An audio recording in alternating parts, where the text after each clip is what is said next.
عمومی طور پہ جب ولی کا ذکر آئے تو اس کے ساتھ کرامت کا تصور ساتھ جڑا ہوا ہوتا ہے، لیکن یہ بات ذہن میں رکھیں کہ یہ ولی کو اللہ کی طرف سے دیا گیا اعزاز تو ہے، لیکن یہ ولی کی علامات سے نہیں ہے۔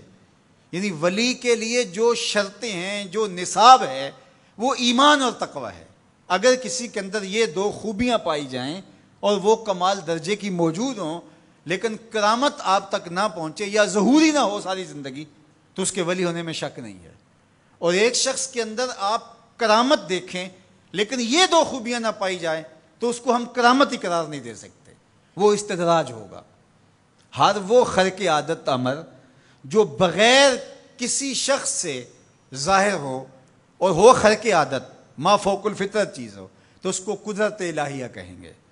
اور اگر وہ نبی کے ہاتھوں سے اعلان نبوت سے پہلے صادر ہو جائے تو اسے ارہاس کہا جاتا ہے، اعلان نبوت کے بعد ظاہر ہو تو اسے معجزہ کہا جاتا ہے، اور وہی چیز کسی ولی کے ہاتھ سے ظاہر ہو تو اسے کرامت کہا جاتا ہے، اور اگر کسی عام بندہ مومن کے ہاتھوں سے ظہور پذیر ہو تو اسے معونت کہا جاتا ہے، اور اگر وہی کام کسی کافر سے یا کسی فاسق و فاجر کے ہاتھوں سے ظاہر ہو تو اسے استدراج کہا جاتا ہے، جس طرح دجال کے ہاتھوں سے قرب قیامت میں ہوگا کہ وہ مارے گا بھی اور زندہ بھی کرے گا۔ اب استدراج میں اور کرامت میں فرق کرنا یہ عام آدمی کے بس کا روگ ہی نہیں ہے، وہ کیسے کرے گا؟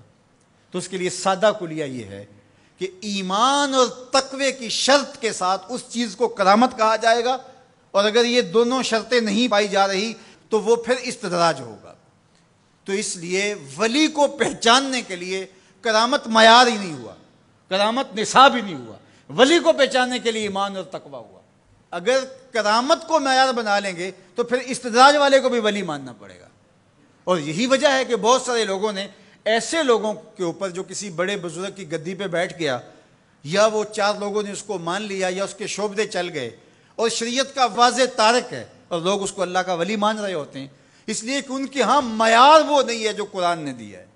قرآن نے دیا الذین آمنوا وکانوا یتقون، اور کرامت معیار نہیں ہے، وہ ایک ثمرہ ہے۔ اس ثمرے کو پہچانا جائے گا اس اصل نصاب کے بعد۔ اس کو صرف ایک مثال سے سمجھاتا ہوں۔ حضرت داتا گنج بخش علی حجویری علیہ الرحمہ نے کشف المعجوب میں یہ واقعہ لکھا ہے۔ کہتے ہیں کہ شیخ علی الخواص ایک بہت بڑے بزرگ تھے، وہ سفر پہ جا رہے تھے اور صاحب حال تھے، با کمال تھے، واقعتاً اللہ کے ولی تھے۔ ایک شخص آیا اور ہانپتا کامتا ان کے پاس آ کے رکا، کہا آپ شیخ علی الخواص ہیں؟ فرمایا ہاں۔ تو کہا کہ میں لمبا سفر کر کے آیا ہوں اور آپ کی صحبت میں کچھ دن گزارنا چاہتا ہوں، تو آپ مجھے اپنی صحبت کے شرف سے محروم نہ رکھیے۔ تو حضرت شیخ علی الخواص نے مراقبہ کیا اور اسے کہا کہ مجھے تیرے بدن سے کفر کی بو آ رہی ہے۔ اللہ والوں کو اللہ نے بصیرت کا نور دیا ہوتا ہے۔ اس نے کہا جی میں نصرانی ہوں اور دیار غرب سے آیا ہوں، آپ کی شہرت سنی تھی تو آپ کی صحبت میں کچھ وقت گزارنے کی آرزو ہے، مجھے محروم نہ رکھیے۔ شیخ کہتے ہیں میں نے ٹالنا چاہا، میں نے کہا کہ میری صحبت میں رہنا بڑا مشکل ہوگا، تکلیفیں سہنا پڑیں گی۔ اس نے کہا جی میں گوارا کروں گا۔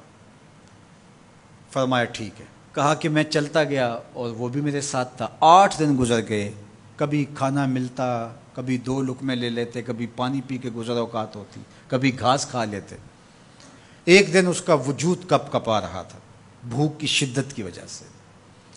اس نے مجھے کہا شیخ آپ اللہ کے بندے ہیں، میں نے عہد تو کیا تھا کہ کوئی آپ سے مطالبہ نہ کر پاؤں، لیکن اب میری سخت جواب دے گئی، تو آپ اللہ کے مقرب ہیں، تو اللہ کے اس قرب کی وجہ سے اس سے دعا کیجئے تو وہ میرے اور آپ کے کھانے کا انتظام کر دے۔